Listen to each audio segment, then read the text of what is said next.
भजन संहिता 37 में लिखा है, यहोवा को अपने सुख का मूल जान, वह तेरे मनोरथों को पूरा करेगा। जी मेरे प्रियो, हम प्रभु से प्रार्थना करने वाले हो जाए।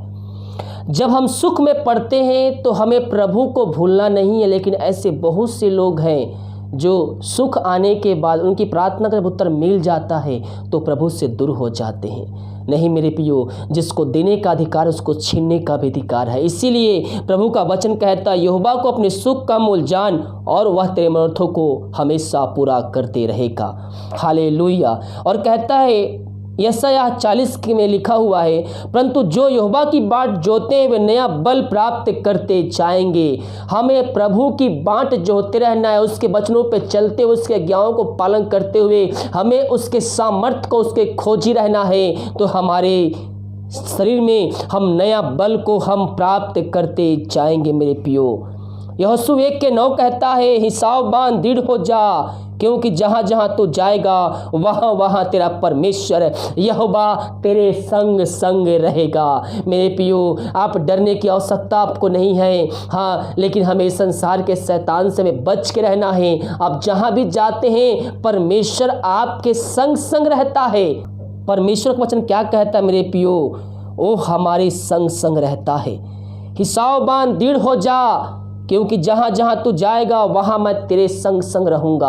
आप जहाँ कहीं भी जाए, मार्केट में जाएं, ऑफिस में कार्य करने जाएं, किसी काम के लिए बाहर जाएं, परमेश्वर हमेशा आपके संग रहता है। लेकिन हमें इस संसार के शैतान से बच के रहना है। जो सरकार का नियम है उसको फॉलो करते हुए प्रभु के वचनों पे चलिए, वो आपको छू भी नहीं सकेगा, क्योंकि परमेश्वर आपके संग संग रहता है। अपने आप को दृढ़ करिए, अपने हृदय को दृढ़ कीजिए, परमेश्वर विश्वास रखिए, वो आपके संग संग रहता है। और भजन संहिता 18 में लिखा है, परमेश्वर का मार्ग सिद्ध है, यहोवा का वचन तया हुआ है, वह अपने शरणगतों का ढाल है। परमेश्वर के वादे आपके जीवन में जो कहा गया है वो वादे आपके जीवन में पूरी होकर रहेगी मेरे प्रियो।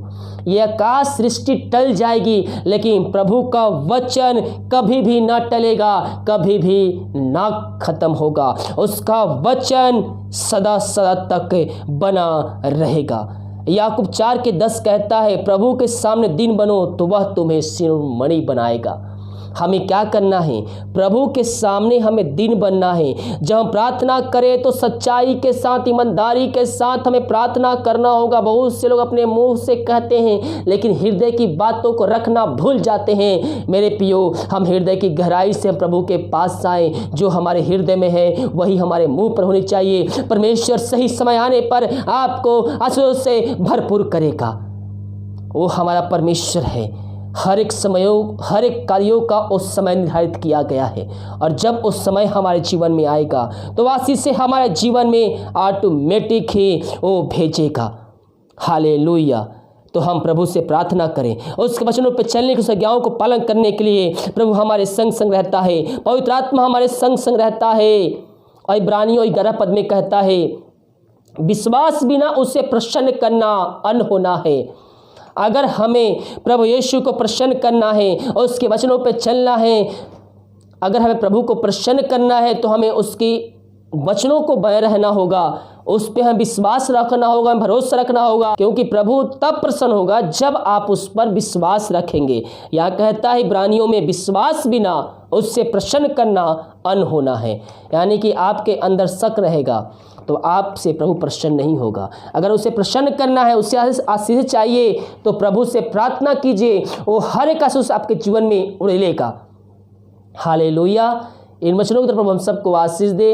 इन वचनों को सभी जगह शेयर कीजिए, ताकि इन वचनों के द्वारा और भी लोग मसीह यीशु को जानकर अपने जीवन को उद्धार करता प्रभु यीशु मसीह को स्वीकार कर सके। God bless you.